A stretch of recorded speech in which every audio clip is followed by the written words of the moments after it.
Daqqa devastanti għall-ekonomija Maltija, umiljanti. Ir-reperkussjonijiet se jwasslu għal impatt negattiv fuq l-ekonomija u r-reputazzjoni tal-pajjiż. Malta qatt ma kellha tasal f'punt daqshekk baxx. U dan it-tħassib serju espress mill-MEA, iċ-Chamber u l-MUBE f'reazzjoni għall-aħbar li Malta spiċċat fuq il-Grey List tal-Financial Action Task Force. L-Assoċjazzjoni ta' min iħaddem qalet li bid-differenza tal-pandemija tal-COVID-19 dan il-kriżi ġaba l-gvern min jeddu, riżultat ta' prattiċi korrotti minn numru ta' politiċi u negozjanti diżonesti maġuna ma' sistemi ta' governanza ineffettiva.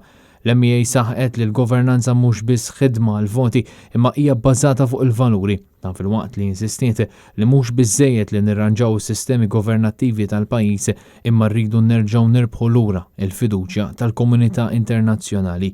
L-assoċjazzjoni insistiet li l-akbar pis tal-Grey Listing se jkollu jġorru in-negozjant onest u l-ħaddiema tiegħu u hija sfortuna kbira li l-appelli tagħha u tal-MCESD kienu injorati mill-gvern.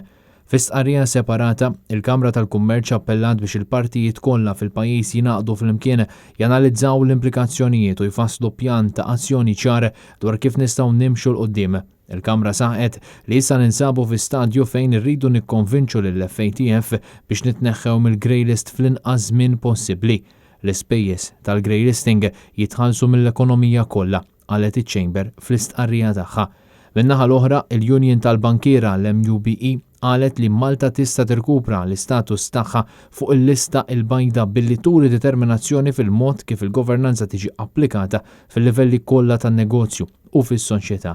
L-MUBE qalet li issa in-nazzjon irid iħares il-qudiem u juri tolleranza żero lejn il-korruzzjoni, il-frodi u l-ħasil tal-flus. Malta trid ukoll tiżgura li l-impatt fuq is-servizzi finanzjarji u s-settur bankarju ikun minimu sabiex l-attrazzjoni għall-investiment dirett barrani tinżamm f'livelli għoljin. Intant, wara li ħarġet l-aħbar li Malta ġiet Grey Listed, il-Prim Ministru Robert Abela waqt konferenza tal-aħbarijiet f'Kastilja kien mistoqsim il-ġurnalisti dwar x'seta wassal għal dan.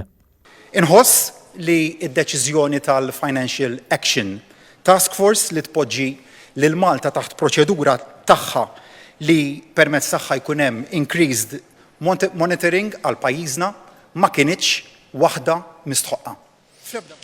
Kien hemm episodji f'pajjiżna li telfu mir-reputazzjoni ta' pajjiżna u mela ma kienx hemm, ma bdewx il-bieraħ lanqas. Wara l-2013 kien hemm episodji, kien hemm ukoll li kien hemm episodji li żgur ma mpattawx mod pożittiv jekk hiex il-Panama Papers.